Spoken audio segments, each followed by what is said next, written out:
Well, hello, everyone. Welcome to the Bitchuation Room podcast live. My name is Francesca Fiorentini. I'm your host. It's so good to have you here. I hope you're keeping cool. I hope you are making friends with people with pools and never letting go. Never let that person go, ever. You do everything for them now. You're like, you fold their laundry. You know what I'm saying? That's what I've been trying to do, but like in a non-stocky way. It's very difficult. It's a hard line to ride. We have such a good show for you today. We're probably not going to get to the news that Trump once again is going to be indicted, but like, God, it's so boring at this point, you know, like give him COVID again. But we are going to get into what is going on with the actor strike, joining the writers. So SAG-AFTRA on strike. And we'll talk about your second favorite, Fran. And then we are also going to talk about, RFK Jr.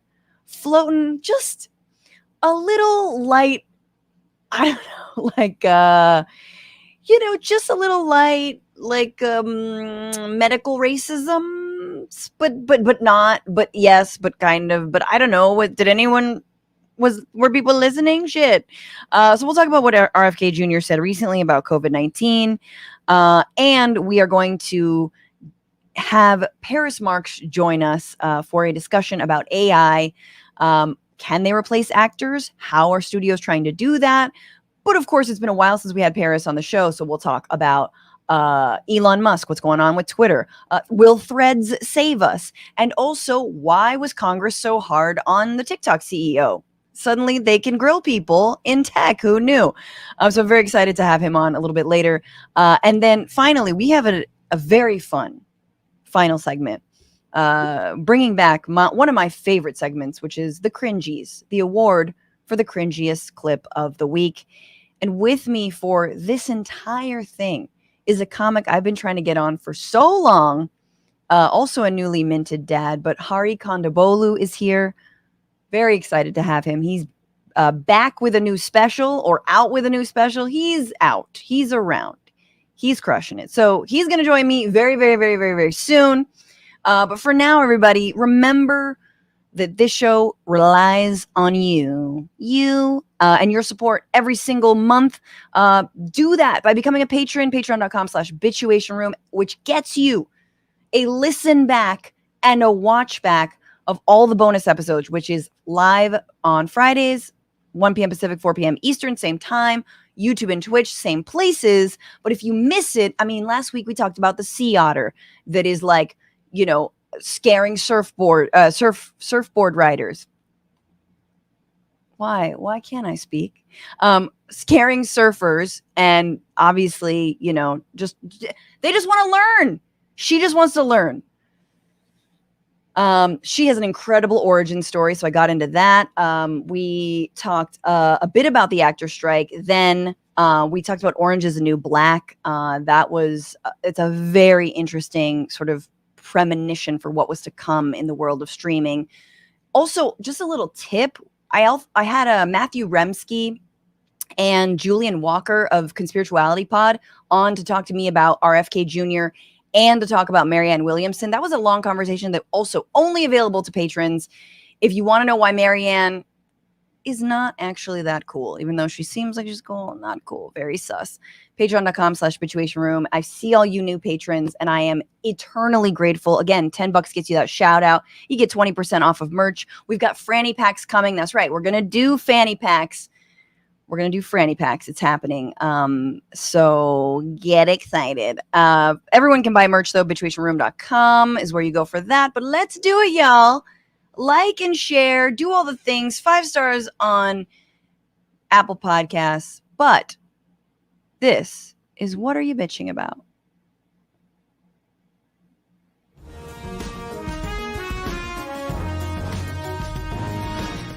Okay, so this, I will make it brief, but just further proof that Greg Abbott is a supervillain. He's absolutely a supervillain. He is evil as shit.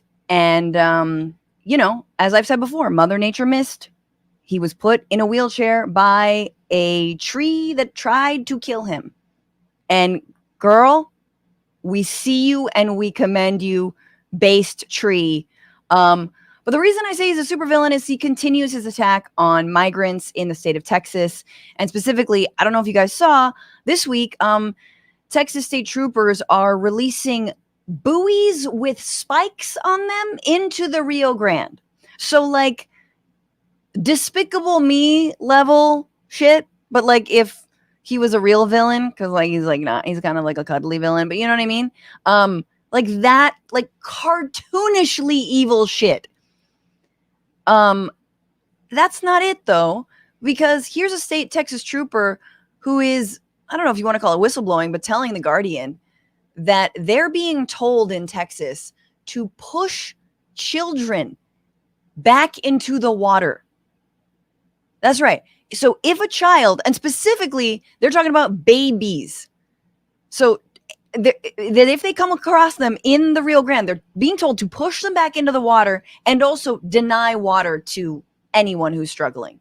You know, the like all of those, coyotes and drug runners. I mean, sorry, moms with babies who are nursing at their breast. Yeah. So this is a trooper medic from the State Departments of Public Safety expressing concern over inhumane actions in an email to supervisors that the Chronicle first reported on. The trooper called for policy changes to prevent injury to migrants, including removing barrels wrapped in razor wire. Okay, it's not even spikes. It's not like razor wire. Fuck you, Greg Abbott. I'm sorry. Let's just say that very loudly right now. Like it's not just inhumane. It is evil. These are people who care about families. No, you don't care about shit. You're like, oh yeah. The more dead migrants, the better my electoral chances are in the future. Amazing.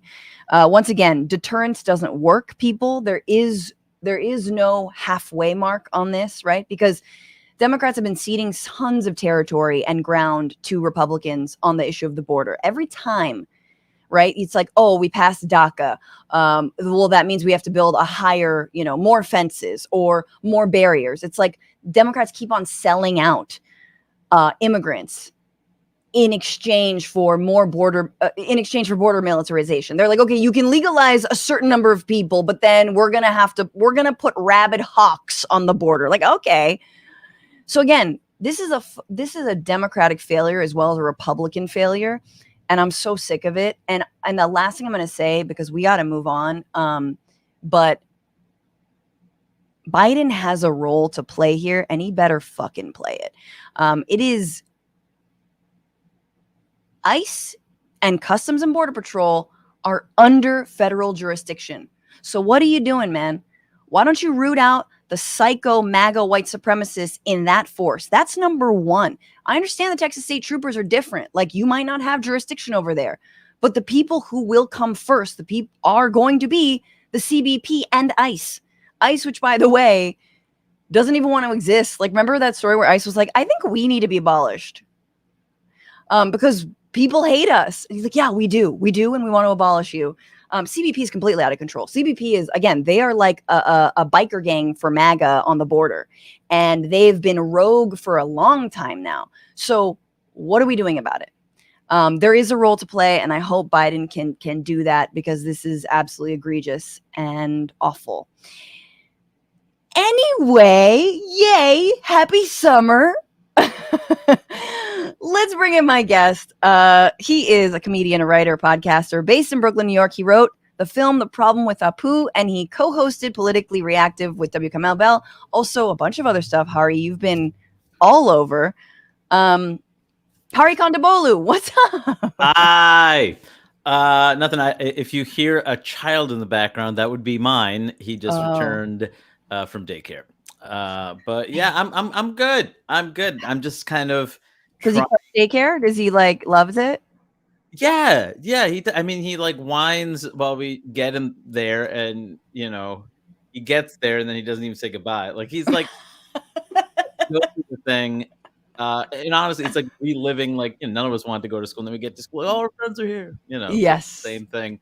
I'm still I'm still thinking about that Greg Abbott story, so I'm a little distracted just because I'm hearing you describe this, and I'm like, you just recreated Mario Brothers. That's your plan for immigration, just putting spikes on things. There's going to be fiery gates. It's just the most disgusting. Yeah, I know. Or for me, it would just be the jump in and of itself was the way I would die. I'm sure comics have made this joke, but if you can get through the obstacle that is the border policing in this country, you're in. That's it. Yes, you're allowed in. You get to stay. You made it. There is no the idea that there's paperwork involved after you went through hell to get there. No, absolutely not. Yeah, it's a little. I mean, that now it's making it seem like Fight Clubby, but it really is. Whether it's bureaucratically or physically getting into this country is like Fight Club.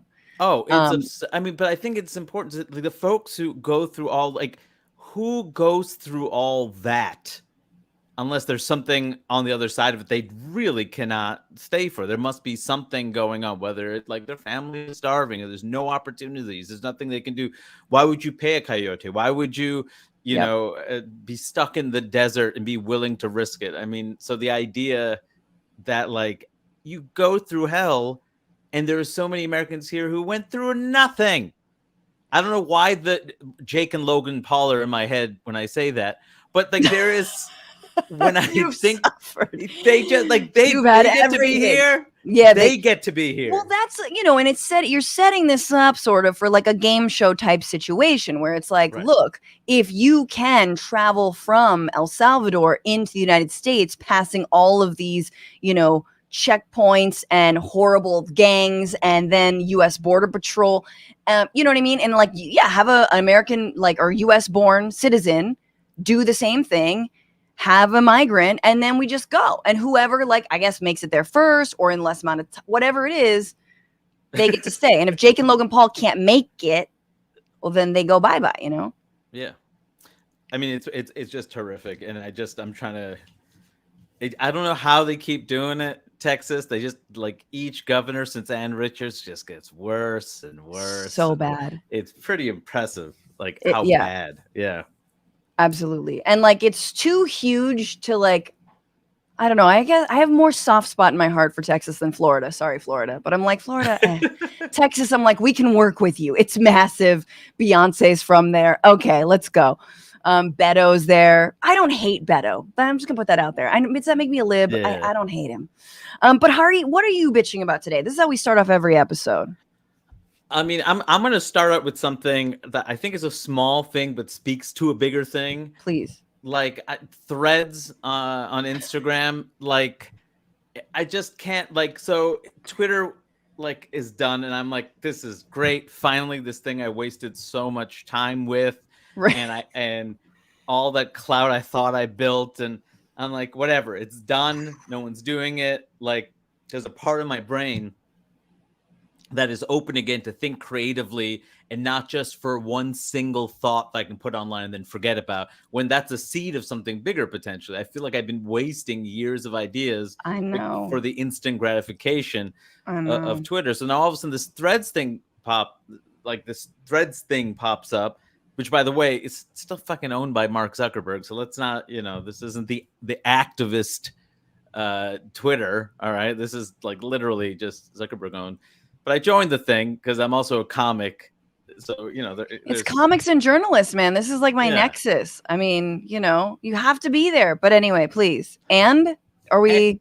Well, what upsets, it's like maybe this is generational too, but like you spend a career like writing and creating, and you just want to be able to make your art. And then all of a sudden you have to do a million other things that have nothing to do with your art. Like social media is not something I want. Like it didn't exist when I started, but also I had no interest. I have no interest in doing so. That's one thing. Secondly, once you finally get somewhere with one of the social media platforms, another one pops up and you're back at zero and you got to start again. And it's like, this isn't fair. Like this doesn't make any sense. Like it's like they're just made up numbers from place to place. And at the end of the day, I just want to make art. So it's just frustrating. So I hate the fact we got rid of the thing and then it kind of started over. And my worry is that it's going to be successful. Like there's a bunch of new Twitter type things start, like this Blue Sky, like a bunch of things. And I'm like, but do we need it though? Is the thing. I think we'll get into it. I mean, I will get into it with Paris a little bit, but it is just this content monster that's like more. Like I did put like the seed of a joke, needed writing. I was sort of like perusing some stuff, put it on TikTok, film myself, put it on TikTok.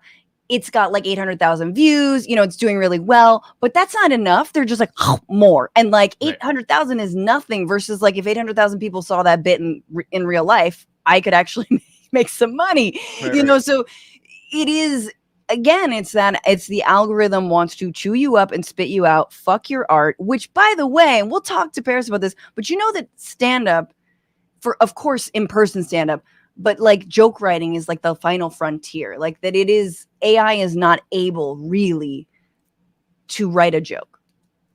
I mean, luckily, even if they get to a place where they are able to write a joke, nobody wants my middling crap. So I think that I'm safe. But the people that make money, like a lot of money, they're in trouble because that's probably the most, generally that ends up being the most formulaic too, right? So no, of course, figure it out. I feel like we're just, if they do crack it, we're like 5 years away from like, I'm trying to think who would take an AI. Like Delia's taking like an AI opener, like she's hot and she doesn't say no. I mean, to be fair, all of us would bring AI openers just to save the cost of the extra plane ticket and hotel room. And like, this is just the pure finance of touring on the road. Also, Francesca, what you forgot to say was middling crap. Hurry, how could you call your stand-up middling crap? Well, I had no idea why you were saying. I was like, what? Why would you even? No, yes. Why would you say that? I was fishing. Ari's got a special out right now that he filmed in Brooklyn, and it's amazing. And he talks about being a dad, and everyone needs to go check that out. 800-pound gorilla. 800-pound gorilla, free on YouTube. Do that. But okay, we will TBD, bouncing ball until Paris gets into this discussion. But we have a couple of news stories. A lot happened. But only two things stood out in my heart. This is the week where.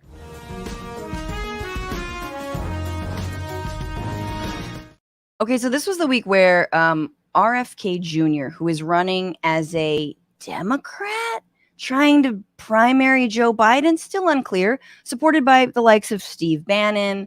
I think Michael Flynn is even advising him. Married to actress Cheryl Hines, weird one. That's always sort of bothered me. Anyway, jacked dude. He was at a dinner at Tony's di Napoli on East 63rd. Not sure if you're familiar, Hari, but and it was like a press dinner on the Upper East Side, and he took a moment to just sort of wax poetic about the the design of COVID-19. he didn't really say it was a biological weapon, but he didn't not. And he particularly pointed to what he believes is COVID passing over Jewish and Chinese people. I guess we're included in this. Take a look. We've put hundreds of millions of dollars into ethnically targeted microbes. The Chinese have done the same thing. In fact, COVID-19, there's an argument that it is ethnically targeted. COVID-19 attacks certain races disproportionately. The races that are most immune to COVID-19 are because of the structure of the genetic structure, genetic differentials among different races of the receptors of the ACE2 receptor. COVID-19 is targeted to attack Caucasians and black people.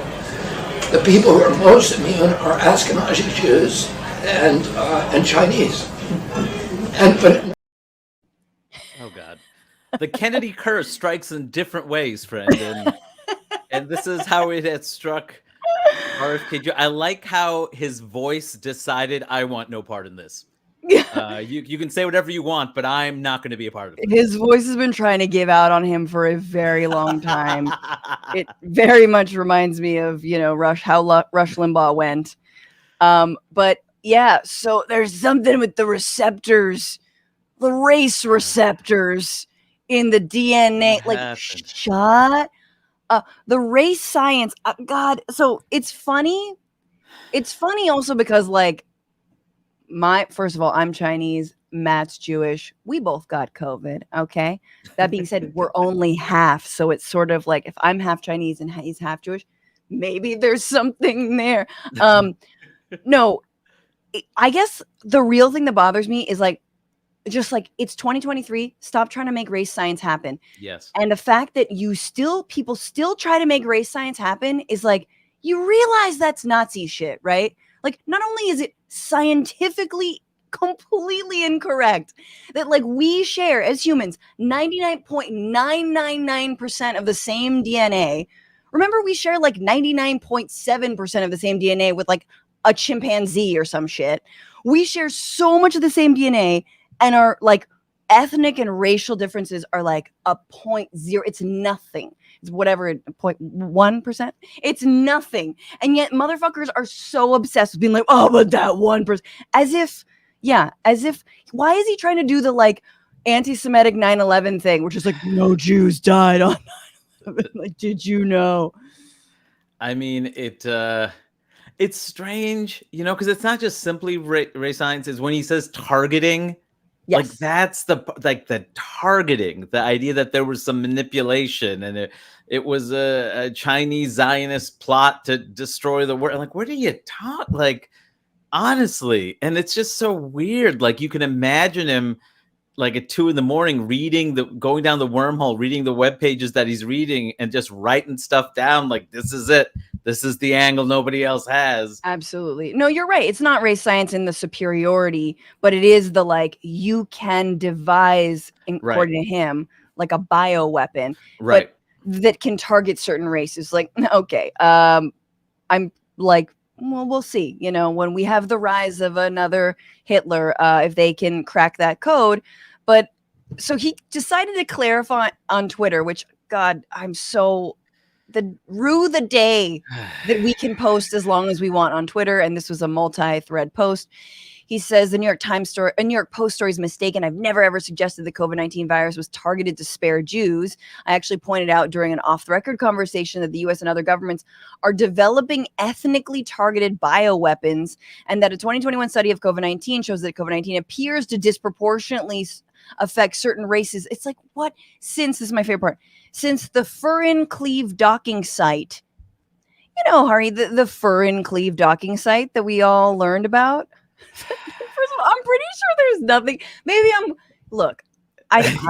I'm not a biologist, but I don't feel like, do we have docking sites? Like, do scientists really refer to like, oh man, Well, the docking site of the anyway. I'm sure he checked in with the rest of his Reddit forum before he posted it just to make sure that it was and they were like, sound. Sounds good, bro. Keep going. But he did describe in his book, as Hardy, you're saying, his angle is his book, The Wuhan Cover-Up. He says ethnically targeted bioweapons are real, and history makes clear there's no population who should be more concerned about a thing like that than people of Jewish and African descent. I don't even know what he's trying to say. But he is, I mean, especially when it comes to like Black Americans, right? You know, history of like medical abuse and using folks as like live guinea pigs. It's just like him basically saying, oh, this was targeted against, because he's saying it's targeted against Black people, but to spare Chinese. It's just. No, it's convoluted. It's completely. And why is it going? Okay. Why go after Black people? What is the point of that? If this is true, is it just to look less suspicious? Like what? Why that? It just doesn't make any. No, it doesn't. And the irony is that the people who are anti-vaxxers were the same ones who, in the beginning of the pandemic, saw that it was hitting disproportionately Black and brown people and saying like, well, I guess it's a pre-existing condition. Well, I don't know. It's just a cold, but I guess they didn't, have like there was race science happening in COVID-19 when it appeared like, yes, Black and Latino Americans and people around the world were being more affected. To say nothing of like, oh, most likely to be essential workers and out there on the front lines. Right. Anyway, so a quick question though. Does Sirhan have a son, and is he still around? Did he get out? No. Who's the dude who just got out? I'm terrible with this. Sirhan. One of the Manson family was released, I think. No, I think I'm like. No, yeah, he was denied parole. Yeah, no, Sirhan was denied parole. Yeah, that's of course. But Gavin Newsom. Wow. I say let him out. Let him out. Just sick him. Just have him finish the whole thing. Just kidding. Anyway, shout out to Sirhan. Shout out to Sirhan. If you listen to the Bitchuation Room, whatever. Yeah, no, he was denied parole, even though. But look, what's interesting about this, also, last thing I'll say is Marianne Williamson kind of jumped on this because Marianne Williamson has she was, she's running as I believe also in the Democratic Party, and she's running as a witch. Yes, running as a witch in the Democratic Party. Yeah, and is not an anti-vaxxer, but is definitely, again, as we've talked about, like, teaches some like bizarre strand of Christianity that was, I'm forgetting, of course, the name of it, but like she does a lot of woo-woo stuff and a lot of, like sort of, sus shit, to say nothing of the fact that her politics are good until you're like, we need to stop fascism. And she's like, no, we need to hug fascism. And you're like, I don't believe that. Yeah. But she was like quick to come out with tweets that were like, I condemn RFK Jr. And my mind was like, ooh, this is her angle, because like RFK was kind of like getting into her lane, Yeah. Her like wellness lane. Now she's gonna look more reasonable too. Absolutely, and she's Jewish, although converted to Christianity. Very interesting backstory. Again, bonus episode to listen to that whole thing. But let's go on to our next story.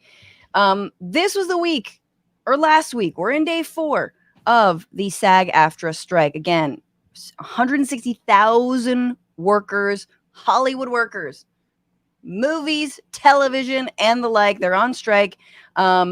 And it all kicked off with your girl, Fran Drescher, who is just putting things in just plain language in terms of how reticent the Alliance of Motion Picture and Television Producers, the AMPTP, how reticent they've been. It seems like they've been just as shitty to the actors as they have been to the writers in terms of, we're not coming to the table. This is what you got, and we're not even going to go there. So here's what she had to say.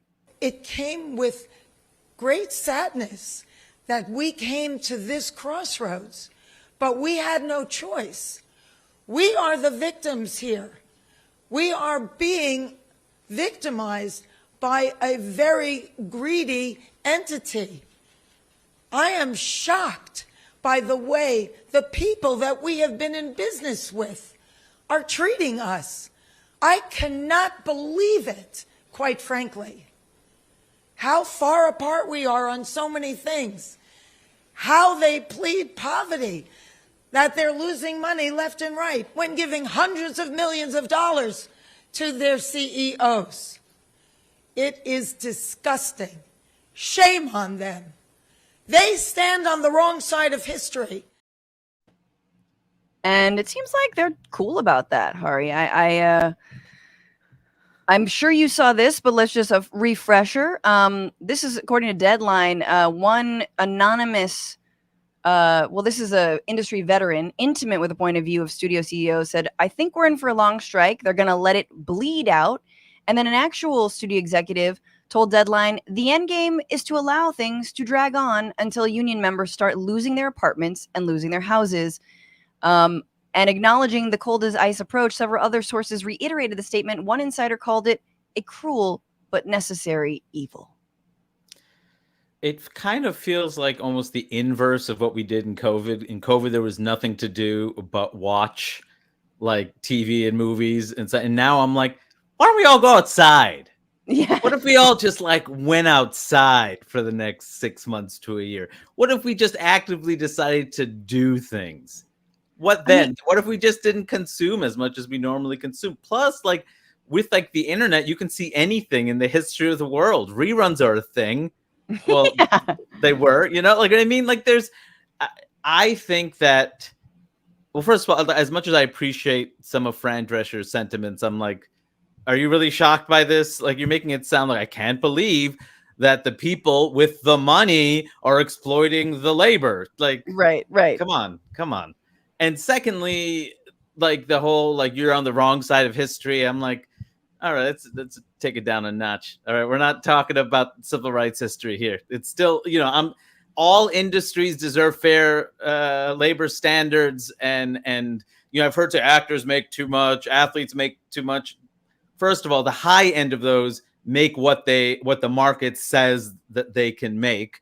And right. We're going to talk about the market since the people that own the teams or own the networks are making most of it. So let's not, and most actors don't actually get paid that much. I mean, that's really the thing. You're when you take commissions and everything else out of it and taxes, like it's not like before, because there was this, when residuals were a big thing. If you were on a show or even a couple of big episodes of a show, you get paid for a long time. It almost worked like the stock market in a weird way. You invest in this thing, if a thing is successful, you get a piece of it for God knows how long. And that's now it's like you can write in 4 or 5 things and they could all be hit, but you get paid once and that's the end of it. And right. And the numbers are so opaque, but there are favorite episodes of these streaming shows that get played over and over and more of than others. I mean, it's interesting that I think Fran Drescher herself probably gets residuals from The Nanny. Oh, sure. Her one and really only hit, but she's been able to survive most likely because of that. So I'm curious on her own story. But to your point about them not making very much, that's really important to understand. So here, this is the SAG's contract before had negotiated this minimum for performers, and an actor who worked on a TV show for 1 week was paid a minimum of $3,756, which is not a lot, y'all. That is the minimum. And yet, of the 160,000 actors, only 12.7% make enough money to even get health insurance through the union, which is $26,470 a year.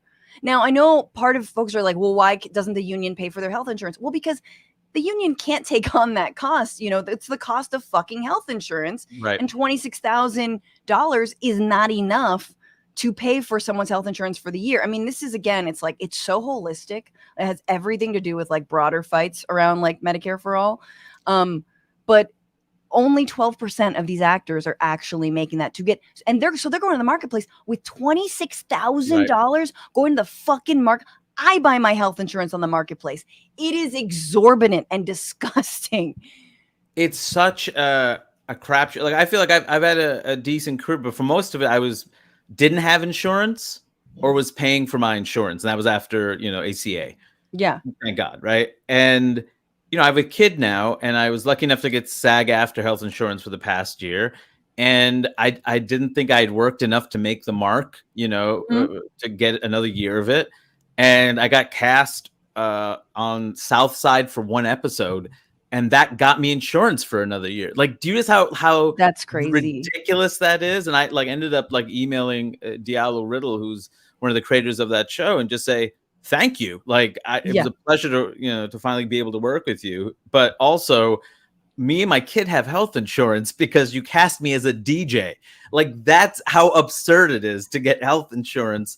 Working in this industry. I mean, it's completely unreasonable, and I think people don't really understand because they see the top end of actors, but if you've noticed, there are lots of other actors that you don't know the names of that seem to appear in everything, or a bunch of actors you'll see once and never see again who are just pursuing their dreams. All of them deserve a little more than what they're getting, both in terms of residuals, in terms of fair minimum standards. I mean, the fact that they want to use AI to duplicate extras get paid less to nothing for almost no screen time. And you're telling me that's where you're going to save money on extras? No. Like, the whole thing is, it's disgusting. And we should all be questioning, because in some ways it's almost easier to come for writers and actors in some way, right? There's something about that's like, okay, as long as I get to see Tom Cruise act as a young person forever now because of AI, but they're going to go for all our jobs. I mean, this isn't just AI. This is in everything. This is in everything. So we should start putting our foot down and realizing, like, we're all at risk here, and acting is what they're going after because they can easily make money very quickly by replacing us. Right. And to your point earlier, like, all you want to do is like be creative and do your art, and be able to survive. Now, the question is like, if we don't live in a country with universal health care, if we live in this country that is like, your basic dignity is only dependent on your ability to, like, again, as an artist, scrounge and get that one very dope job, then that job better fucking pay well. And that job better keep pace with the cost of living, the cost of housing, and healthcare, and all of it. Bob Iger, CEO of Disney, he said, though, however, striking actors and writers' demands are just not realistic. They're adding to a set of challenges in this business that this business is already facing, and that is, quite frankly, very disruptive, he told CNBC. Bob Iger, by the way, getting a bonus every year is unrealistic, regardless of how you do. That's a $5 million bonus. Again, like, that's not even ball player bonuses. They actually do some shit and have talent. So this was just fun. I don't know if you saw this, but so actors have gone to the picket lines. The U.S. is experiencing a massive heat wave. Obviously, Los Angeles is no different. This is outside of Universal Studios. Chris Stevens posted, quick shout out to the good people at Universal for trimming the trees that gave our picket line shade right before a 90+ degree week. And you can see those trees, shorn, utterly shorn.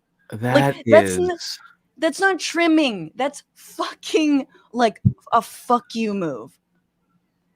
They do realize at some point they will have to work with actors again at some point. You know what I mean? Like, this is like, what are you doing? I mean, again, like, you take it outside of the ring of entertainment, it just shows you how disposable the worker is, regardless of industry. If they can replace us, they will. And if we fight about it, we'll pay the cost of it. I mean, that quote, I think that probably is their strategy. When people start losing homes, that's when things are going to get really bad. Like, Mark Ruffalo said something today about, I should get the quote right, but like, more or less he was talking about it's reasons why we should be doing more indie films and staying away from the market. And I get that, but at the same time, part of, first of all, indie films generally lose money. They still require investors, and part of the hope is they get picked up for distribution or end up on one of the streamers. So it's like it's really a situation you still where have to go through them. You still have to find like that's where the income's coming from. You know, that's ultimately what's going to pay the thing off. That's what you hope happens. So like, you know, again, like with this show, like things like Patron that are people powered, you see like there has to be other ways to do this. Right. Absolutely. Because there was a time where there wasn't any way because we just didn't have the technology or the capital to start. But the bar is a lot lower than it used to be. You get some nice lights, a nice camera, you know. No, I know. I was talking about this on the bonus, though. It's just like and we'll talk about this with Paris, but like that downward pressure of like everyone, even actors who were on hit shows, become content creators, you know, and it's just like they're forced to like start Patreons. It's like, no, you should act and look at Cameo. Cameo shouldn't exist. I know. My God. It seemed like cute and fun, but I know people who like rely on the money and do it.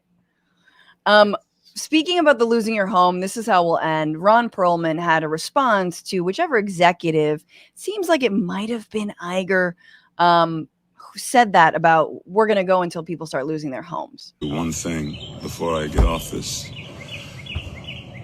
The motherfucker who said we're going to keep this thing going until people start losing their houses and their apartments. Listen to me, motherfucker.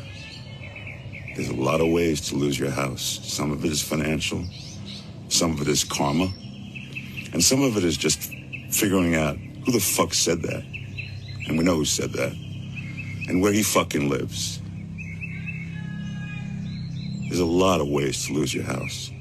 You wish that on people. You wish that families starve while you're making $27 fucking million a year for creating nothing. Be careful, motherfucker. Be really careful. Because that's the kind of shit that stirs shit up. Peace out. That just put me in a great mood. That was just, I mean, if you got one with Danny Trejo next, I'm just going to just walk out of here. That was just, oof, that was nice. That was nice. He was threatening arson. He really was. That's beautiful. In the real world, against the capitalists. I mean, if Perlman can be at the front lines of our revolution, like, I think we might win, you know? That's just very, I mean, because that's the thing. Almost all of these actors know what it's like to like struggle to get here, you know? And granted, a lot of actors, certainly there's, you know, you see there's a lot of actors who have the privilege to become actors, either because they're Nepo babies or because like you have, you know, there's something about going after jobs that are a huge risk that is easier to take when maybe your parents are a safety cushion of some sort. Do you know what I mean? Right. I certainly think there's truth in that, but that's not everybody. And there's tons of actors, regardless of that, you have to struggle. You're working multiple jobs. You're just dreaming of a chance to do this thing. And you could say, well, you know, it's a privilege to be an actor. It like not everybody gets to be one. So why do you? Well, it's like, I understand that, but at the same time, someone's making money off it. Mm-hmm. Like if you were doing work, money. a lot of money. If you were doing work that wasn't properly compensated in any profession, you would be upset. And that's what this is about. Absolutely. And it's nice to see people like Ruffalo or even Perlman, you know, who arguably will not be the ones to lose their homes, but speaking out, and this forcefully, you saw Damon and Clooney and whatnot, and like everyone speaking out, because it's like, it's the shit in the industry, as you know, is like people who once you make it, you're like, oh, now you are all peasants to me. Goodbye. And being part of a union and having SAG and having WGA truly levels that. It changes the game completely. And so, you know, we, and I'm not in these unions, but everyone is standing on the backs of, you know, organizers who came before to make sure that when they try some fuck shit on everybody, that there is a union that will level us and like everyone can be in this together. So I think that's incredible. I made a documentary a few years ago called The Problem with Apu on True TV. And the thing, obviously, it made a lot of noise. It's available on HBO Max now. It's played all over the world.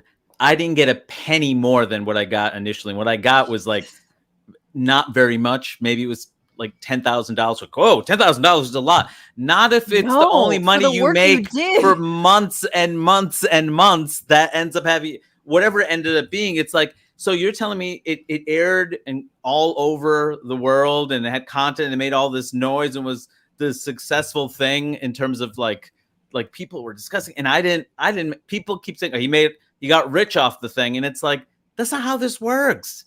Yeah. This is not how they've set it up, where you do not make money. That's it is insane. impossible to get a cut of the work you did. And this is like, I'm giving you one example personally. Like, I would have loved to retire off that. I wouldn't have, but like the assumption is something is big. Income supplement. Right. I mean, it supplements also, we know stand-up is not like the most lucrative. And so it's like, you could have, it's a supplemental income to then continue to tour, because it's fucking money to tour. Yep. And whatnot. And so, but like, it is, but again, they sell you on the prestige, Hari. They're like, but it's on HBO. It's on HBO Max. And it's like, yeah, that's fine. But fucking pay me then, because I'm giving you, it can't just be free. But of course, what are your options? Your options are don't have it on a platform or have it on a platform. Obviously, you're going to go with have it. Anyway. When we started doing stand, I'm sure you dealt with this before too, but when people would offer you gigs, I'm like, we're not going to pay you money, but it's for exposure. You'll get all this, whatever that meant. Like, what does exposure mean? And it feels like that. It feels like an extension of like I'm just glad to be. You should just be glad to be here. And that's not how it works when people are making money off your work. Amen. I want to bring in, though, for the AI portion of this whole discussion, because yes, they're trying to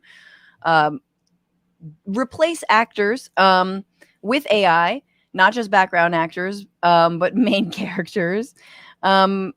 To welcome Canadian tech critic, author of Road to Nowhere, What Silicon Valley Gets Wrong About the Future of Transportation, and host of the award-winning podcast Tech Won't Save Us, Paris Marx. Paris. Hello. How are you? Yeah, I'm good, thanks. Great to join you again. Thanks for coming back. Of course. So you've written a lot. You're following these sharks. Mm-hmm. You're tailing the sharks, and we appreciate it.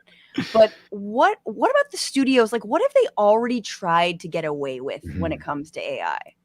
Oh my God, so much. Like, I think that the key thing to say about this whole kind of discussion that we're having now and these strikes that are happening is that I think one thing that Fran said in her speech was really key, right? She pointed to streaming, she pointed to digital, and she pointed to AI. And, we're really focused on AI in this moment because, we're in the middle of the big generative AI hype boom. But we know that part of the reason this has happened and part of the reason these unions are on strike is because the streaming model was used by these companies, these increasingly consolidated entertainment giants and tech companies, to transform the business model of the industry, to change the way people are being paid for shows and the work that they're doing, as you and Harry were discussing.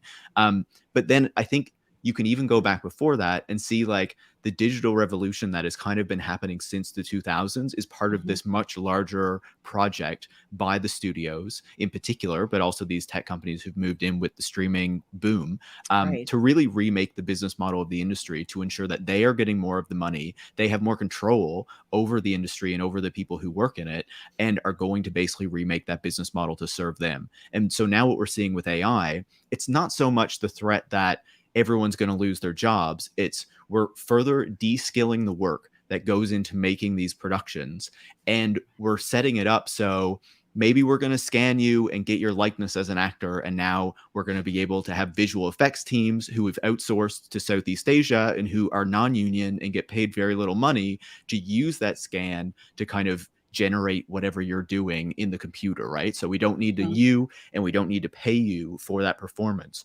Or it's not that ChatGPT is going to be churning out like fabulous scripts that we're going to turn into movies and TV shows, but maybe we can use a chatbot or a large language model to churn out something that's just going to be like decent. And then we can pay a writer to come in and kind of spice it up and add a bit more to it and like fix up the problems and all that kind of stuff, right? So it's not that the workers aren't there at all. It's just that you're reducing the money that you're paying on labor and you're ensuring that they are in kind of like the less important roles, I guess, so that they're not as important. They're paid less. They have, again, they have no kind of way to say, actually, I deserve to get a residual for this. I deserve to get some sort of kind of ongoing payment, because you're turning it basically into a gig economy even more than it already is. Absolutely. To say, we're just hiring you at these really cheap rates to do this small amount of work. Don't expect anything more than that.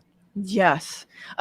Let's just parse that out. So the very first thing I think you articulated really incredibly about this, like how consolidated Hollywood has become and the industries have become, and actually how much of a business it has become. I think it's always been kind of like a running joke, or, you got to do the big blockbusters, but truly as consolidation has happened, this is just making returns for the shareholders and absolutely nothing for the people creating the content. I always get into this debate with my husband. He's always like, well, more is good. Like, more streaming means more shows. And so we could pitch and get a show sold, and friends have as well. And so it's like, this is a good thing, but it's not actually, if you're cheapening what it means and what it is to, sell a show and to be able to survive as a creative. Totally. And you think about it, right? And sure, the number of shows that we have has expanded, quite considerably as part of the streaming boom. But the number of episodes hasn't expanded as much, because we went from having 20 odd episode seasons that were running on cable and broadcast television to 6 to 10 episode seasons that are on streaming services.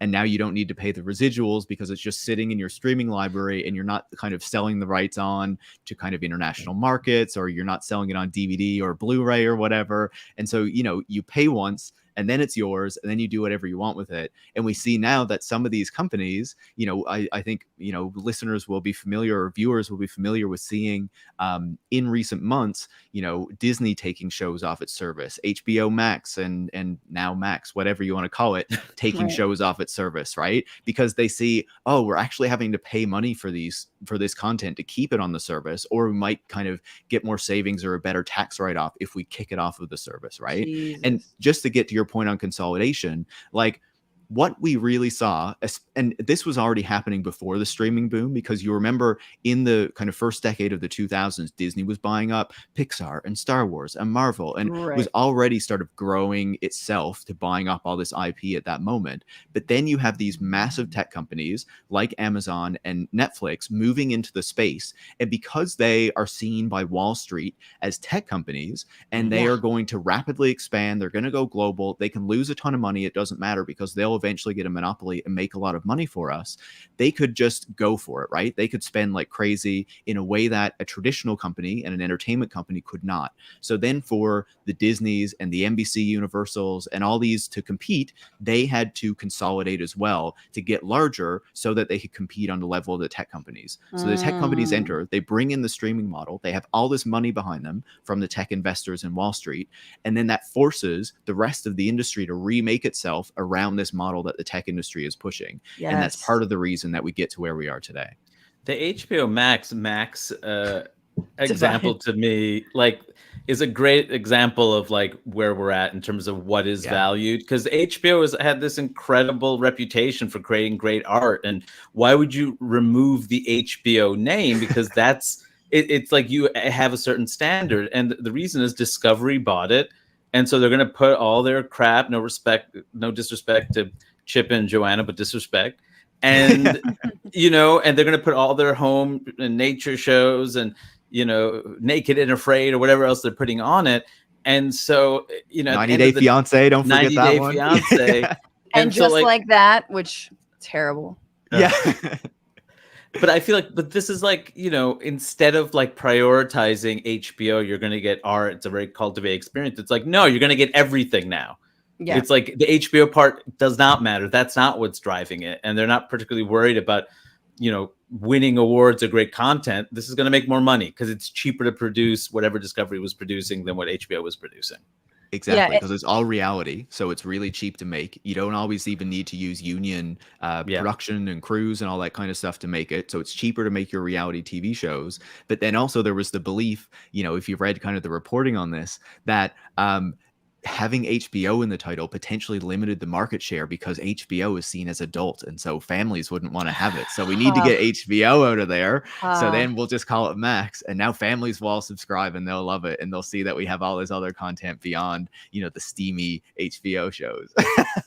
Right. And like, so that when you put it in that framework, of course actors and writers are going to go on strike. It's the only thing they have left to do. It's the only people who are actually looking out for not just the workers, but like the quality of the work that is being produced. You know, I mean, and writers know that firsthand, being squeezed in these tiny mini rooms to break story on a massive show and not see the money from it. So it's just like, you know, no one's pressing the brakes. No one is saying, maybe we shouldn't, maybe this is like going to be bad. Because it's changed. And I think it's interesting to see when Apple and Netflix and these tech companies are getting into it. It's like, they don't give a fuck about entertainment. Absolutely. They just want your eyeballs on this show and on the next thing and on the next thing. And then in perpetuity. I mean, and I think, Ari, you made this point where she's like, maybe we just all go outside. Maybe we just stop. And I'm like, yes. At the same time, apparently they're not calling for consumer boycotts yet. Yeah. But like, you know, I got, you know, family and friends and people are like, you want to go see Barbie or you want to go see Oppenheimer? I'm like, I don't know. I kind of want to, you know, like, damn it all to hell. Like, fuck it. Because why? Who's excited about this shit? I mean, I say download some torrents of NBC's Homicide, which does not have a distribution deal on any streamer as a result of all the music that was used during the period, and watch that, because that's not hurting anybody. No one's getting money from that, and you're watching a show that I say is perhaps superior to The Wire. Perhaps. Ooh, really? Really? Homicide is incredible. Yeah, absolutely. Okay. Andre Braugher and Kyle Secor, just incredible. I have to admit, I will probably be going to see both of those films, but you know, it's in the cinema, so they'll still get the residuals. They're both and probably going to be great, stuff, right? Yeah, it's true. It's true. So I feel less bad about that. It's the streaming stuff that I feel like is the biggest problem there, right? And for just sure. to pick up on something you were saying, like, I think that the strike is essential, right? And I think that we shouldn't forget that it was 1960, the last time these two unions were on strike together. And that was the moment when they went on strike that they kind of set up this framework that you have now. So you get residuals and you get a pension plan and you get health insurance if you hit the threshold that you were talking about earlier. And so now it does seem really essential that these unions go on strike, because they can see that this model that they set up that was working for them, that allowed them to actually survive by doing this career, has been torn apart by these companies. And they've used digital technology to get us all to buy into that shift, right? And the promise was, don't worry, we're going to use these technologies. The consumers are going to get this great experience. It's going to be great for the workers. Everyone's going to benefit, right? We see that is not what happened. And that's usually what happens with technology. We get misled in these ways. But that's why it's so essential now that these unions need to be on strike. A couple of years ago, we almost saw IATSE, which is the union that covers like a lot of the below the line workers, you know, your cinematographers, your set designers, your costume designers, stuff like that, were on the cusp of going on strike. And at the last minute, they decided not to. They'll be up for renegotiation next year. And so depending on what happens here, that could mean big things for them as well, right? And there's a lot of other unions around the world who are not the American unions, which are kind of the most powerful entertainment unions in the world. Like up here in Canada, where I am, the unions are watching what the unions in the US are doing, because when they go for renegotiation next year, they're going to be asking for all the same things. So the fight is so important. Yeah, and because these, you know, the studios are going to be searching for other countries, other places to film. If their productions are being stopped, they're going to go somewhere else. They're going to try and so it is, it's pretty fucking cool how it's setting up this like global, you know, labor solidarity moment. Absolutely. And it's the American unions that kind of have to do it, right? Because like if you just had a Canadian union going on strike and asking for this stuff, they'd be like, fuck you. Like, we don't care, you know? They don't have the leverage, right? But Gosling, if the Americans can get it. I wonder if Gosling's probably with SAG, but he is Canadian. Yeah. He's probably with both, I would say. I don't know if that's a possibility, but he's definitely with SAG. Yeah. Can I just ask about the AI thing? Because you've sort of imploded the idea that like AI is, you know, sort of self-sufficient and can just go off and write a thing and do a thing. Talk about like how much human work goes into AI creation. So much, so much. There was reporting from Time magazine earlier this year about the Kenyan workers who were key to creating ChatGPT and making this system work, and they were paid $2 an hour. And the Wall Street Journal just had an interview and a story that the reporter Karen Howe went over to Nairobi, I believe, spoke to a number of these workers, and basically they described, because their job was to read like the really sexually explicit stuff of like, rape and child abuse and all that kind of stuff, and just all the worst things that you can imagine, to try to ensure that could be filtered out of the system so it wasn't spitting that out at regular users. And so Wall Street Journal talked to them, and they were like, we are scarred, like we've had relationships fall apart, like it completely changed our lives, and like because we had to read all this stuff and internalize it for 6 months as we were working for this company, and it made such a huge difference, like negative difference to our lives, and they got $2 an hour, right? But this is the way it works with so much of these AI tools. You're using this really poorly paid labor to make these things work, and they don't have nearly the impact that the tech companies want us to believe. I always say to people, think back to the mid 2010s, right? Remember in that moment when everyone was going on about how all the robots were going to take our jobs, and the self-driving cars were going to get rid of truck drivers and taxi drivers, and there were going to be robots making our coffees and making our McDonald's and all this kind of stuff. Like, this was the future that was just a few years away, and it never happened. But that distracted us from recognizing, or from, really kind of going in on the fact that the gig economy was growing, and Uber and these other companies were using apps to carve people out of employment rights. And Amazon was expanding algorithmic management through its warehouses and its delivery services, and taking jobs that used to be union jobs, working in warehouses, doing deliveries like USPS and UPS. Again, UPS workers might be going on strike soon. Yes. Total solidarity to them as well.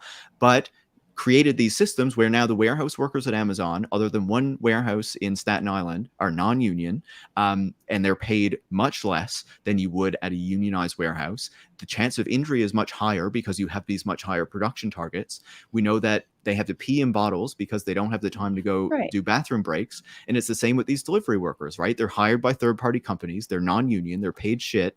And that's to ensure that they're using less UPS, less USPS, because these are union and they don't want any involvement. But there's a sleek app, Paris, that divides us from the unwashed masses getting into accidents. Like, it's just incredible that, the promise was that, people wouldn't be affected. Everyone wins. Like, no.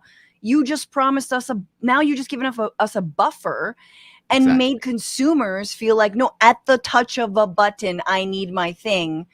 Delivered by an actual physical person, still created by a physical person. It's de-skilling the labor across the economy that's so essential to everything, allowing these employers to pay people less, but also to give them more control over labor, right? This is how it works. This is how it always works. And now with this strike, we're seeing directly how this is impacting the entertainment industry, how it's impacted writers, how it's impacted actors, how it's impacted other people in that kind of profession. But as this kind of generative AI boom has been taking off since ChatGPT was released in November of last year, we've seen, on the one hand, all of these tech companies saying, oh my God, it's a threat to humanity. Like, what is it going to mean for us? All of our jobs are going away. How can I get rich off of this? How can I develop my own thing? But these narratives are, again, if we're thinking back to like the mid 2010s, these narratives are the distraction again, right? It's a threat to humanity. What's it going to mean for the human race? All this kind of stuff. Total distraction. Doesn't matter. What matters is how they're going to use these tools, again,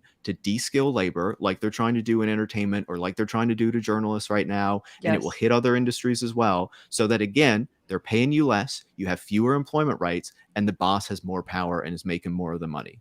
This is how it always works. I think that distinction is really interesting, just how, because, I've certainly said those kinds of things too, like we're all going to be replaced, but you've drawn a distinction between what replacement looks like. You're talking about de-skilling labor. So, for example, in our industry, they won't use human beings necessarily, this quote-unquote skilled labor, to act in things, right? But they're going to need people to do all the coding, or I know nothing about technology, but do all this stuff that is necessary to feed the machines, and that's going to visual effects work and all that kind of stuff.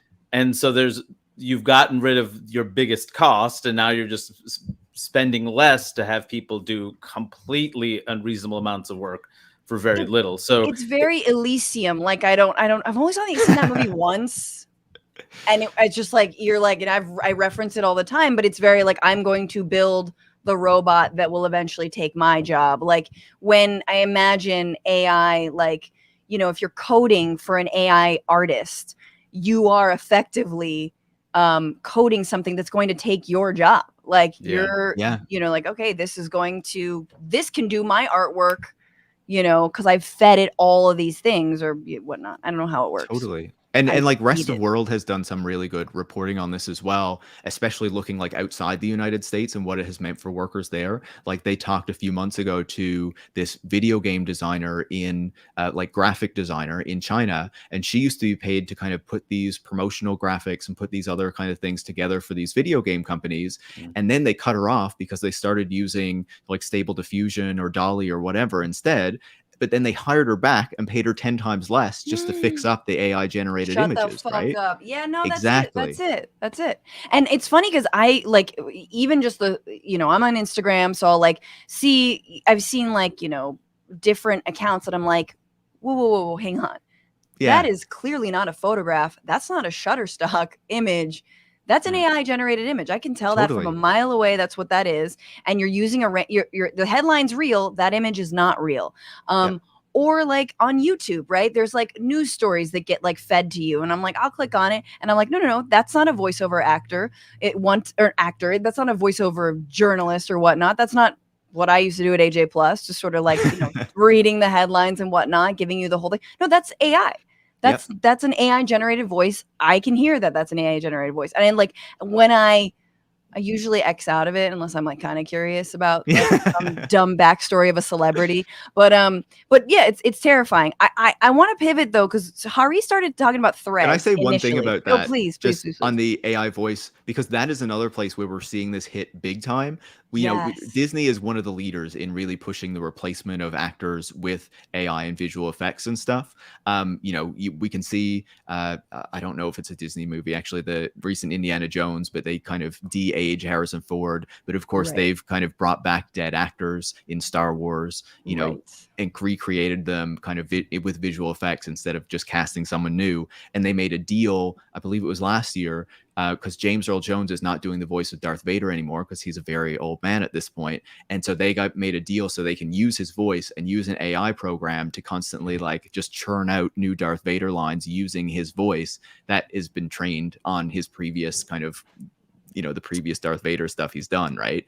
And voice actors in particular are saying that it's a real risk to us because our voices are out there, they're out in the public, and they say that people are just like scraping their voices, making these tools without their permission, and then kind of generating ads or YouTube clips or whatever using their voices, and they've never given permission for it to be used that way, but people can grab it, so they're just doing it anyway. So it's really shocking to see how some of these tools are used and how just shameless some people are in how they'll exploit people.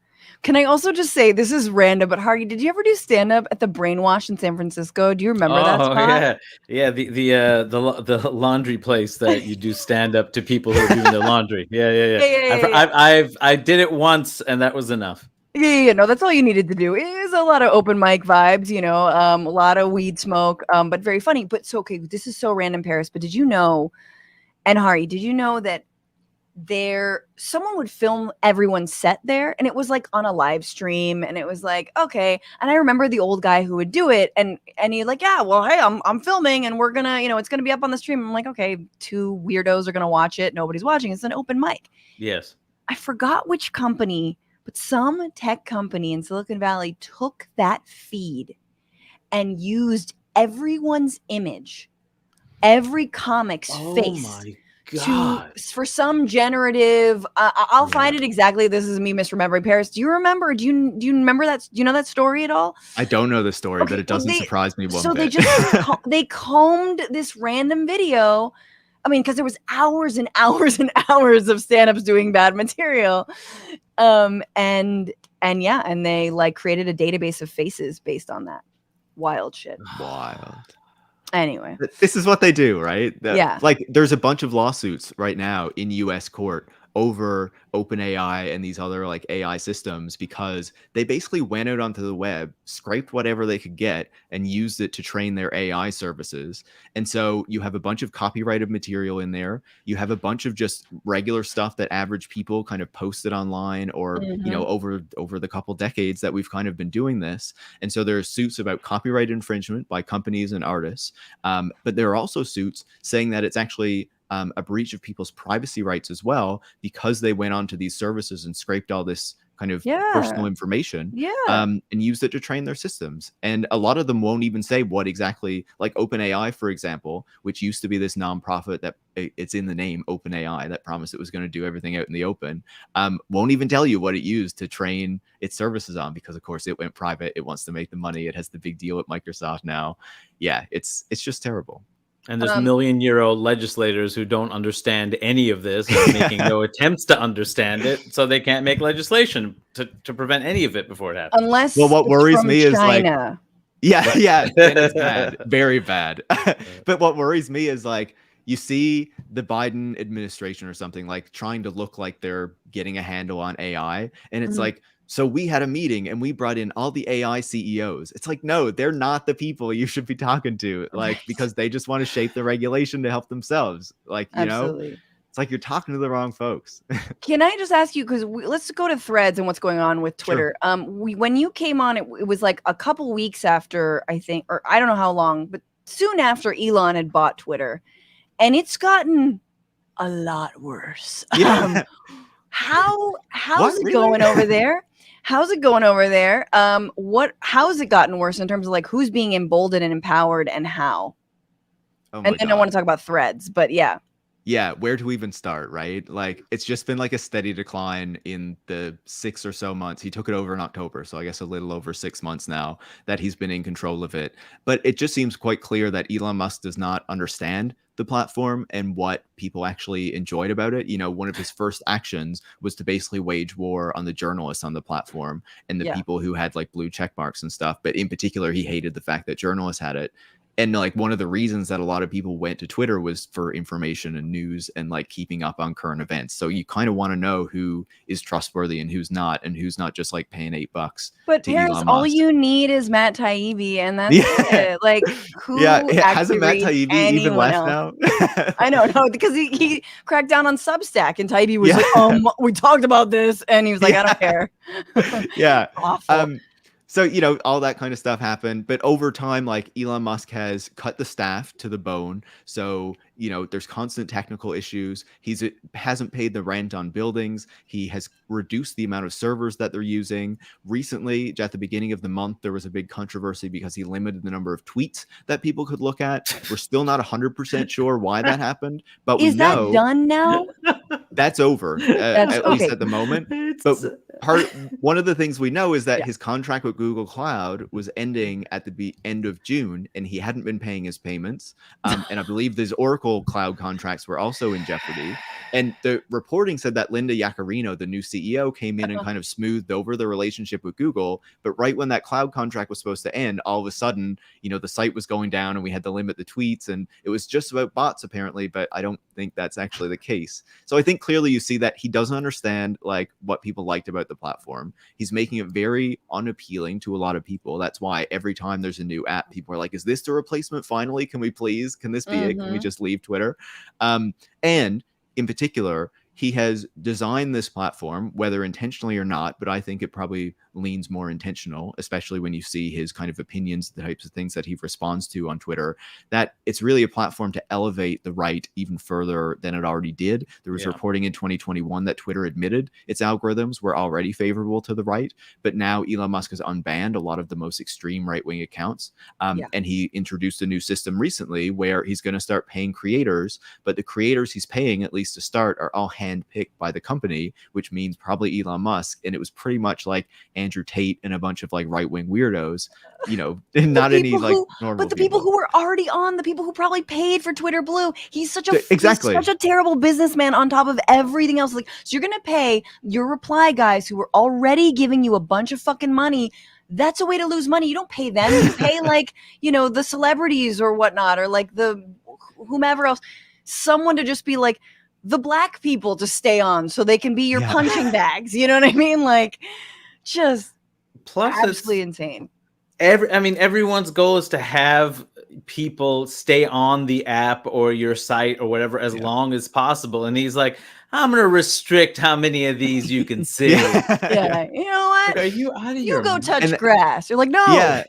And that You're not caused a supposed to. lot of problems too, right? Like, because you think, again, people traditionally turn to Twitter for information, right? And like in Canada, you're probably aware we have a bunch of wildfires going on right now. In British Columbia, the government was trying to send out alerts about wildfires and they couldn't do it because they were rate limited. And so they couldn't send out the tweets or people couldn't see them and stuff. Like there's all these problems, right? Like it's just ridiculous. So, okay, where do you stand on Threads before we wrap? Whoa. I'm conflicted, right? Obviously I'd like to see Twitter like destroyed. You know, like I love the place. It has meant a lot to me. I've been using it for like 14 years. But under Elon Musk's leadership, like it's terrible. But then I'm like, is it really better that we're just going to go over to another meta platform owned by Mark Zuckerberg? Like, I don't think that's the solution either. That sounds absolutely terrible. And if you use Threads right now, it's like a big old algorithmic feed sending all the brands and the celebrities and the influencers at you, not the people who you actually want to follow. The notifications are a complete mess. You can only use it on your phone. You can't use it on the computer. Like, I think it has a lot of issues. And I think I'm just kind of skeptical of the idea. Like, it seems like what Meta is doing is they're not trying to like completely replicate Twitter. They're trying to say, let's give a similar Twitter experience, but one that's more ad friendly so that we can make the money that Twitter has lost. Right. And I don't know if people want that experience. Well, I like, go to Twitter for the ads. I mean, really. Yeah. I love them. If I could see one more DraftKings ad, you know I'm gonna join. I have so many random like kitchen appliances and utensils being thrown at me lately. I'm like, I swear to God, like at least Instagram knows the type of shit that I would click on.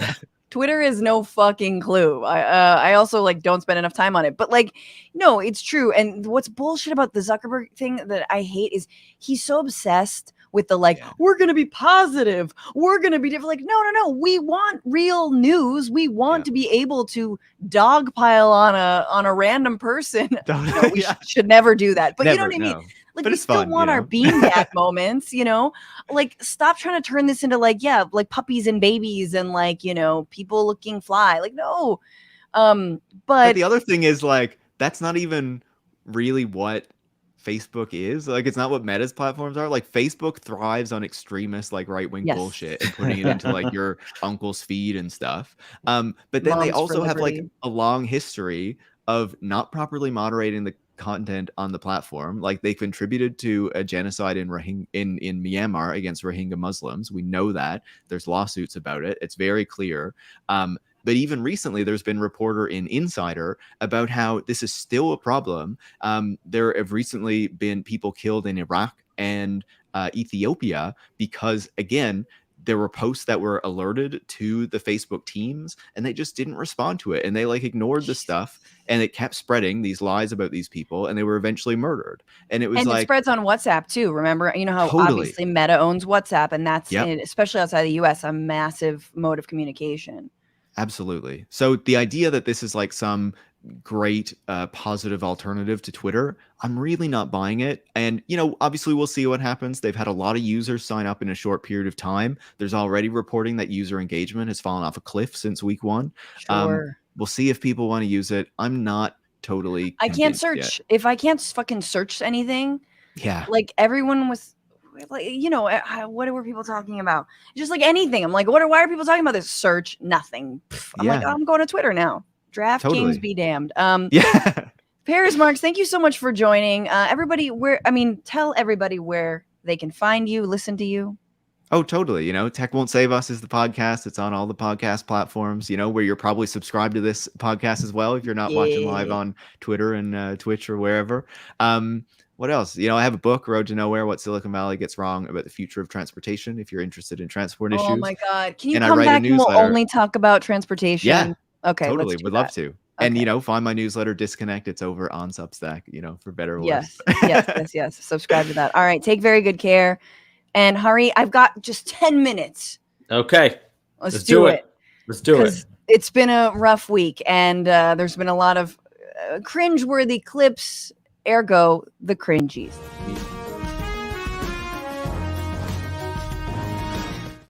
So Barbie is premiering this week, and Fox News these women really want to like it, but they can't because apparently one of Barbie's friends is trans, whose name is also Hari, which I think is the actor's name is. The actress Hari Neff. Anyway, so this is what they have to say, and I'm gonna just bring this up, and you have to listen to this woman's fucking name, so just pay attention. Keenan is the Federalist senior contributor and author of Domestic Extremists. I'm going to start. Okay. Peachy Keenan. This is this woman's name, Peachy Keenan. And here is a picture. If you're listening, there's her book, and it's called Domestic Extremists in Crochet Lettering. Wow. And it's called A Practical Guide to Winning the Culture War. Like, it's like she kept her porn star name as her actual name. Or perhaps her porn star name is like Samantha Smith or something like really basic. Peachy Keenan. Like, I'm a new mom too. You're a dad. Would you ever really you don't do that to your kid unless you want them to write a book called. Couldn't be. I don't know, man. White people are weird. Let's keep watching. With you, Peachy, because you wrote a great article about this in Revolver, and you say that this movie is the slickest, most visually appealing, and therefore most insidious packaging of feminist cliches and trans grooming that you have ever seen. Trans grooming. I'm saying this with a smile.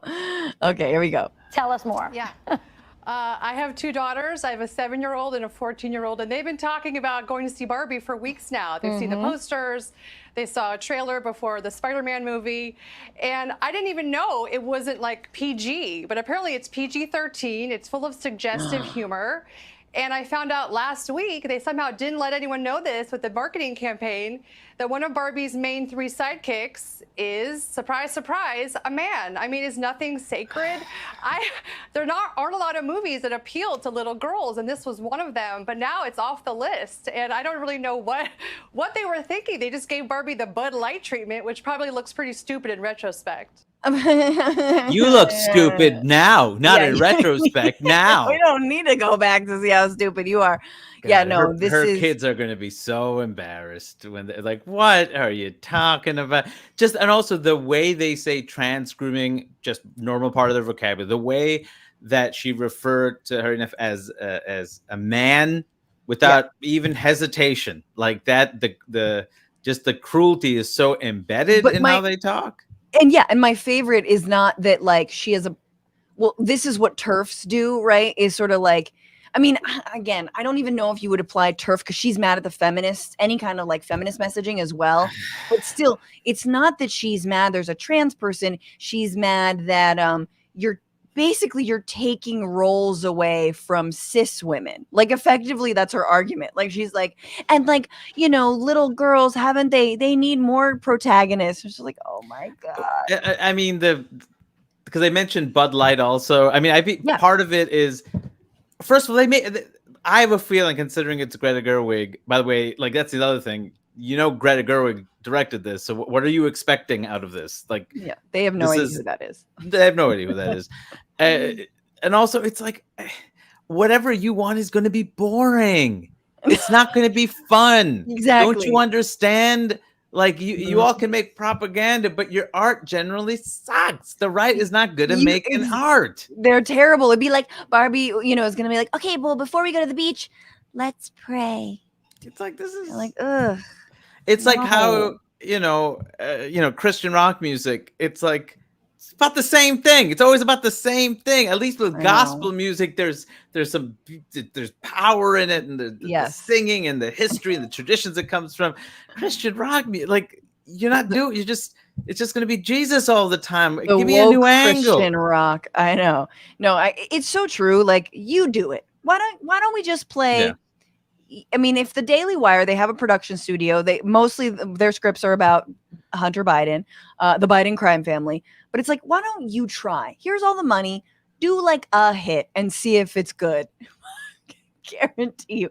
And we know this because we see Greg Gutfeld try to like do monologue jokes pretty much every single night. I wonder if those writers are on strike. They're probably not, because they're not actually writers. They're like his nephews trying to put things into Chat GPT and get a joke. Anyway, okay, that's contestant number 1. Here for number 2, oh my God, Marjorie Greene is in a rap music video. Take a look. Having transgender surgeries, sexualizing children is what pedophiles do to children. MTG, Mega's MVP. MTG, Mega's MVP. If you're listening, Marjorie Greene is sitting on a gold spray painted styrofoam throne. She is got her legs crossed and sunglasses and just shaking her head. Oh, some Foo Lions. That's cute. MTG, Mega's MVP. MTG, Mega's MVP. Democrats get back. Boom. Reporters even get slapped. They spreading all these rumors because Marjorie be spitting big facts. Deep state in the left always hating. When they gonna let Joe about that basement? Oh, hating basement. They let his ass up when he won the election, you dumb fuck. Marjorie, I really love what you do. Keep calling Ronald's out. No one does it better than you, huh? A real businesswoman, AOC's a featherweight. A Southern belle, a little hood. Watch her shake and bake. Divorce, that's all y'all got to bring up. Yeah, watch her drain the swamp because she know they corrupt. Okay. Who is this rapper? Who is this? I don't know, Paige. Who's this rapper? I don't even fucking know. They got a rapper on the payroll. I mean, to me, so far, that's the leading candidate because the first one is just so par for the chorus. Do you know what I mean? Sure. This is like whenever. I mean, regardless of your politics, she's a congressperson. White people in rap music, high percentage of cringe. Most likely, right? There are exceptions, but most likely you're gonna cringe. Yeah, absolutely. This felt like a parody, but it wasn't. It's real. No, that's really her. There it is. Adding the final contender, Jesse Waters is now moved into the 8 p.m. slot at Fox News, and his mother called in on his first day on the air and basically proceeded to wag her finger at him because she's a Democrat and she doesn't really like what they do at Fox News. Take a look. Very special guest on the line, a Democrat, my mom. Mom? Hello, Hello there, Mom. How have you enjoyed the show so far? I have enjoyed the show. I want to say congratulations, Honey Bun. We are so proud of you and your accomplishments, and you've worked so hard. Now let's aim to have you keep your job. And to that end, I do have some suggestions. Okay. Do not tumble into any conspiracy rabbit holes. We do not want to lose you, and we want no lawsuits. Okay. Okay? Okay. We don't want to lose you. And we don't want lawsuits. Yeah. I have a list here. In keeping with the Hippocratic Oath, do no harm. We need you to be kind and respectful. You yourself mentioned that humble is a stretch, so I get that. Use your voice responsibly to promote conversation that maintains a narrative thread. There really has been enough Biden bashing, and the laptop is old. Perhaps. And the laptop is old. That's my favorite. You could suggest that your people take less interest, for example, in other people's bodies and talk about that. Oh, wait. We're trying to keep other people's interest away from children's bodies. That was the point of that segment. Mom, I love you. Wait. I think there's more, but we don't have that. This is what they do. They cut off the liberals whenever they're about to talk. Even his own mom. He's like, Mom, and cut her mic. I mean, that's the love, the unconditional love of a parent, to be like, we watched the show. We're very proud of you for doing the devil's work. And so you worked really hard and you sold your soul for something. just absolutely. You know, the devil's a very big, powerful man, you know, and someone's got to be his right hand stooge. I guess that's you. That to me, like, first of all, as a new parent, like, can you imagine a worse fate than your child being the head mouthpiece on Fox News? I mean, it's close to that or being a stand-up comic. It's between those two. We need children in STEM. Children in STEM. We're going to be the Asian parents that we defied. Let's be honest. Our parents were right. Sorry, they were right. Should have listened. What am I doing? All right, which one wins in your book? Marjorie Greene. Oh, Marjorie. God. MTG is an MVP. That's Kurt Jantz, who goes by the name Forgiato Blow. Forgiato Blow. Is that Italian? I don't know what it is. Forgiato. Oh, God. Yeah, that's leading. But I just have to say, like, Jesse Waters' mom. The fact that your own mom is like, God damn it, I raised you better than this, and I'm going to be live on air, shoot her shot, say what she needs to say. Stop with the Biden bashing. The laptop is old, you know, and he's such a massive piece of it. Reminds me of like Stephen Miller, you know, like what did his parents do wrong? It's right. So that to me is Marjorie, I expect this bullshit from her. I mean, I didn't find it cringy because it was almost like I was watching an intervention that needed to happen. I just didn't think it would happen on air. You know, like it didn't hurt my ears. It didn't make me wince. It was just like, yeah, somebody's talking to your son. I mean, when she was talking about using your voice responsibly, that's when he starts rubbing his temples. Using my voice I just want to read what's in front of me. Hari Kondabolu, thank you so much for being here. Yes, you're wonderful. Where can people find you in person, perhaps? Well, I'm not going to be touring until later in the fall, but you can find out where I'm touring by going to harikondabolu.com or follow me at harikondabolu on Instagram. I guess Facebook. I don't know. Really, it's Instagram at this point. Let's do Instagram. Threads, I don't really want to use it. I haven't used it that much. And I have a special out called Vacation Baby that's available for free on YouTube. And it's about me and my partner having a baby during the pandemic. So, yes. Yeah. Oh, my God. So good. I have queued it up.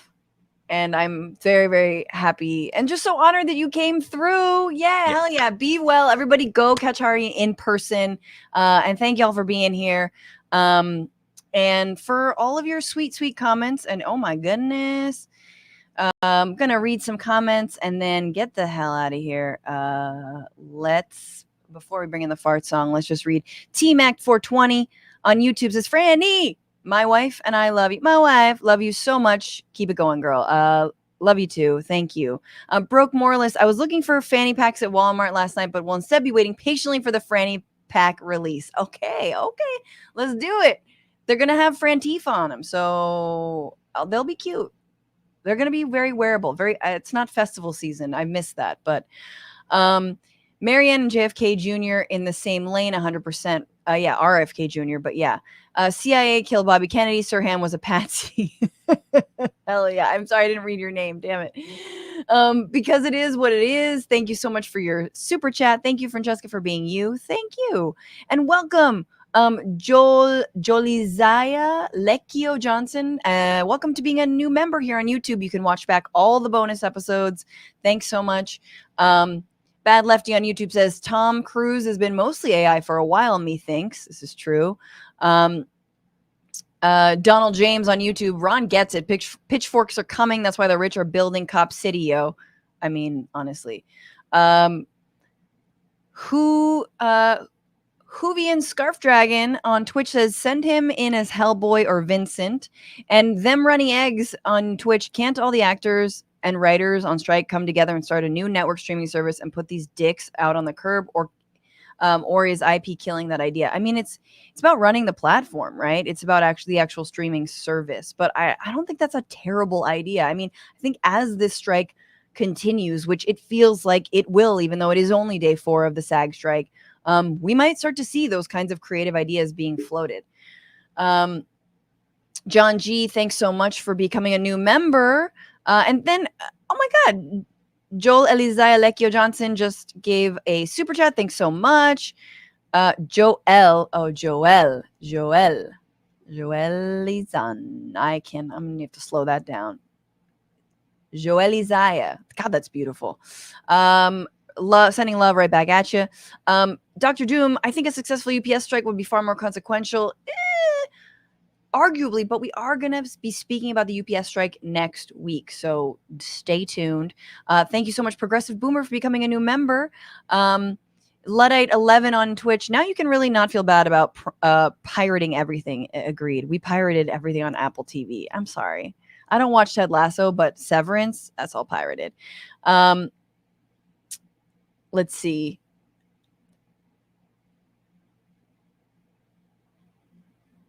Soul Life on YouTube, they're using the word trans-tifa now. They are. Oh, so fun. Just top tier bullshit. And with that, you guys, I just want to say that, oh no, I'm going to say this with the fucking fart song because this is about that time.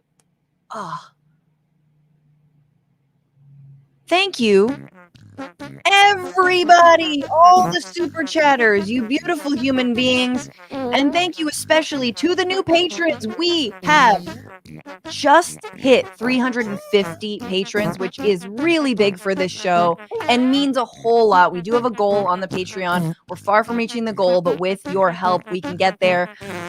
New patron, $10, got this shout out. Matt C just became a patron. Thank you so much. Also, a new patron at $10, Richard J. Thank you so much.